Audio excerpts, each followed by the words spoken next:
નમસ્કાર મિત્રો, મારી આ યુટ્યુબ ચેનલમાં તમારું સ્વાગત છે।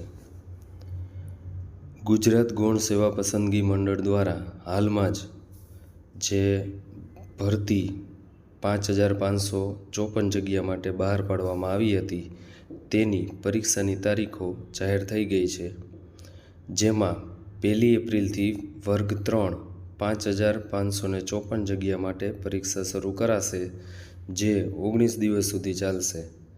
ગૌણ સેવા પસંદગી મંડળ એડ નંબર 212માં જુનિયર ક્લાર્ક, સિનિયર ક્લાર્ક સહિતની અનેક કેડરની પરીક્ષાઓનો કાર્યક્રમ તારીખ 1થી પ્રારંભ થઈ શકે છે। આ પરીક્ષાઓ તારીખ 8 મે સુધી ચાલશે। 11 જિલ્લાના 55 સેન્ટર ઉપર દરરોજ 32,000થી વધારે ઉમેદવારો પરીક્ષા આપી શકશે। હવે આ પરીક્ષા મિત્રો તમને ખબર છે કે ગુજરાતમાં પહેલીવાર CBRT જે કોમ્પ્યુટર બેઝ પરીક્ષા હોય તે પદ્ધતિથી લેવામાં આવશે, જે અલગ અલગ શિફ્ટમાં કામ કરશે। ચાલો આપણે જાણીએ। 21 માર્ચથી ઉમેદવારો પોતાના કોલ લેટર ડાઉનલોડ કરી શકશે।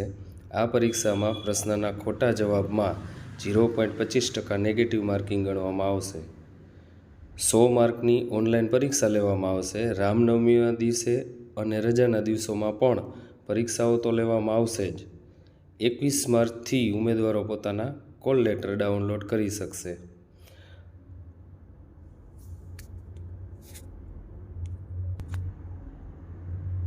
આ પરીક્ષા 4 શિફ્ટમાં લેવામાં આવશે। ઉમેદવારોએ પોતાનું ઓરિજિનલ ઓળખ કાર્ડ સાથે લાવવાનું રહેશે। પરીક્ષા શરૂ થવાના 15 મિનિટ પહેલાં સુધી પ્રવેશ આપવામાં આવશે। ઉમેદવારો કોઈ ઇલેક્ટ્રિક ઉપકરણ સાથે લઈ જશે નહીં। 4 શિફ્ટમાં પરીક્ષા લેવામાં આવવાની છે। દરેક શિફ્ટનો સમયગાળો હમણાં આગળ તમને જણાવું છું। પરીક્ષાના 1 કલાક અગાઉ પહોંચવાનું રહેશે। મહિલાઓ અને દિવ્યાંગોને પોતાના જિલ્લા કે નજીકમાં પરીક્ષા કેન્દ્ર મળી રહે એ માટે આયોજન કરવામાં આવ્યું છે। પરીક્ષામાં કોઈ આચારસંહિતા લાગુ પડશે નહીં। પરીક્ષા રાબેતા મુજબ ચાલુ રહેશે। ચૂંટણીની તારીખો જો પરીક્ષા હશે તો એ દિવસે પરીક્ષા રદ કરીને અન્ય દિવસે યોજવામાં આવશે। આવી પ્રાથમિક માહિતી બોર્ડ દ્વારા કરવામાં આવી છે। પ્રથમ કોમ્પ્યુટર બેઝ પરીક્ષા લેવામાં આવશે, જે મેં તમને આગળ મુજબ કહ્યું કે CBRT પદ્ધતિ મુજબ લેવામાં આવશે કોમ્પ્યુટર બેઝ। એ રીતે ઉમેદવારોને પરીક્ષાની જાણકારી માટે મંડળની વેબસાઇટ પર રાખેલ લિંક દ્વારા જાણકારી મેળવી શકાશે। ઓગસ્ટ મહિના સુધી ફાઇનલ પરીક્ષા પૂર્ણ કરવાનું આયોજન। આ પરીક્ષા જે અત્યારે તારીખો જાહેર કરેલી છે તે ઓગસ્ટ મહિના સુધીમાં ફાઇનલ આ પ્રથમ તબક્કો રહેશે। આ તબક્કામાં જે વિદ્યાર્થીઓ પાસ થાય ત્યાર પછી એનો બીજો તબક્કો આવશે, જે ઓગસ્ટ મહિના સુધીમાં ફાઇનલ તબક્કો પૂરો કરવાનું આયોજન છે। સ્ક્રીનિંગ પૂર્ણ થયા બાદ પ્રોવિઝનલ આન્સર કી વેબસાઇટ ઉપર મૂકવામાં આવશે। ત્યારબાદ ફાઇનલ આન્સર કી મૂકવાની કામગીરી શરૂ થશે। બંને ગ્રુપમાં પસંદ થયેલ ઉમેદવારો આ પરીક્ષામાં પાસ ગણવામાં આવશે। ચાલો મિત્રો, તો હવે પરીક્ષાનો જે કાર્યક્રમ છે તે અંગેની જે જાહેરાત છે તે જોઈ લઈએ। ગુજરાત ગૌણ સેવા પસંદગી મંડળ ગાંધીનગર દ્વારા ગુજરાત ગૌણ સેવા વર્ગ 3 ગ્રુપ A તથા ગ્રુપ Bની સંયુક્ત સ્પર્ધાત્મક પરીક્ષા, જેને કમ્બાઇન્ડ કોમ્પિટિટિવ એક્ઝામ કહેવામાં આવે છે, તે અંતર્ગત કુલ 5554 જગ્યાઓ સીધી ભરતી કરવા માટે ઉમેદવારો પાસેથી 4/1/2024થી 31/1/2024 દરમિયાન ઓજસ વેબસાઇટના માધ્યમથી ઓનલાઈન અરજીઓ મંગાવવામાં આવી હતી। આ જાહેરાતના અનુસંધાને ગ્રુપ A અને ગ્રુપ B સંવર્ગની પ્રથમ તબક્કાની સંયુક્ત સ્પર્ધાત્મક પરીક્ષા અંગે નીચે માહિતી આપેલી છે, ચાલો જોઈએ। જેમાં પરીક્ષાનો સમયગાળો 1/4/2024થી 8/5/2024 દરમિયાન પરીક્ષા યોજવામાં આવશે.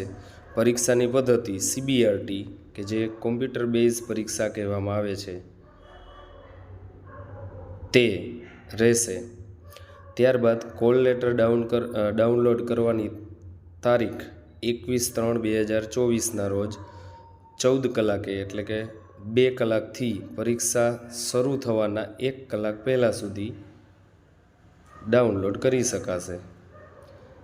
ત્યારબાદ પરીક્ષાનો કાર્યક્રમ જે પરીક્ષા શરૂ થશે 1/4/2024 સોમવાર 4 શિફ્ટ રહેશે. તેમાં પછી બીજી તારીખ છે 2/4/2024 મંગળવારે, એમાં પણ 4 શિફ્ટ. તે રીતે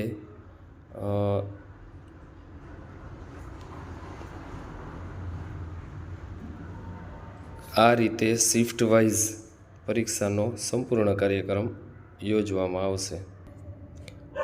આ કાર્યક્રમ 1 એપ્રિલથી શરૂ કરીને છેક 8 મે 2024 બુધવાર ત્યાં સુધીનો પરીક્ષાનો સંપૂર્ણ કાર્યક્રમ રહેશે.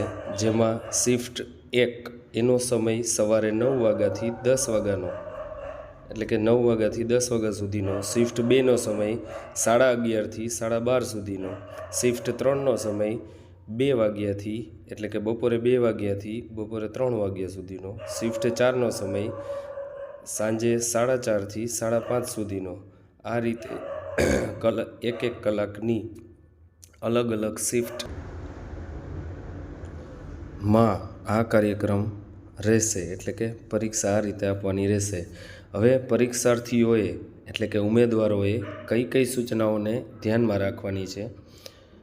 પહેલું, ઉમેદવારે પરીક્ષા કેન્દ્ર પર પ્રવેશ સમયે પોતાનું અસલ ઓળખ કાર્ડ બતાવવાનું રહેશે. ઉમેદવારે આધાર કાર્ડ, પાન કાર્ડ, મતદાર ઓળખપત્ર, ડ્રાઇવિંગ લાયસન્સ અથવા તો ભારતીય પાસપોર્ટના અસલમાં પરીક્ષા કેન્દ્રમાં પ્રવેશ વખતે બતાવવું ફરજિયાત છે. એટલે કે જે આ પત્રો છે તેમાં તમારા ફોટાવાળું પત્રક માન્ય રાખવામાં આવશે કે જે તમારો આધાર પુરાવો રજૂ કરશે. બીજું, કોલ લેટરમાં દર્શાવેલ પરીક્ષા કેન્દ્ર પર પરીક્ષા શરૂ થવાના 15 મિનિટ પહેલાં ઉમેદવારનો પરીક્ષાનો પ્રવેશ બંધ કરી દેવામાં આવશે. એટલે ઉમેદવારોએ સમય પાલનનું ચુસ્તપણે પાલન કરવા નમ્ર અપીલ છે. એટલે કે પરીક્ષા કેન્દ્ર ઉપર પરીક્ષા શરૂ થાય તેની 15 મિનિટ પહેલાં ઉમેદવારોએ કોઈપણ સંજોગોમાં પહોંચી જવાનું રહેશે. ત્યાર પછી 3 નંબર, આ પરીક્ષાની સંવેદનશીલતા અને સલામતીના કારણોસર આપને કોલ લેટરમાં ફાળવેલ સ્થળ, તારીખ અને સમય બદલી શકાય તેમ નથી, જેની ઉમેદવારોએ નોંધ લેવી. એટલે કે પરીક્ષાનું સ્થળ છે કે પરીક્ષાનો સમય છે તેને કોઈપણ સંજોગો વસાત બદલી શકાશે નહીં તેવી જાણ સરકારશ્રી દ્વારા કરવામાં આવી છે. હસમુખ પટેલ સાહેબ જે સચિવશ્રી છે તેના દ્વારા સૂચનાઓ આપવામાં આવી છે. તો મિત્રો, આ હતી જે SSBની જે CRB એક્ઝામ છે, CBRT કોમ્પ્યુટર બેઝ એક્ઝામ, તેની સંપૂર્ણ માહિતી મેં તમને આપી. તો તમને વિડીયો ગમ્યો હોય તો લાઈક કરો, શેર કરો.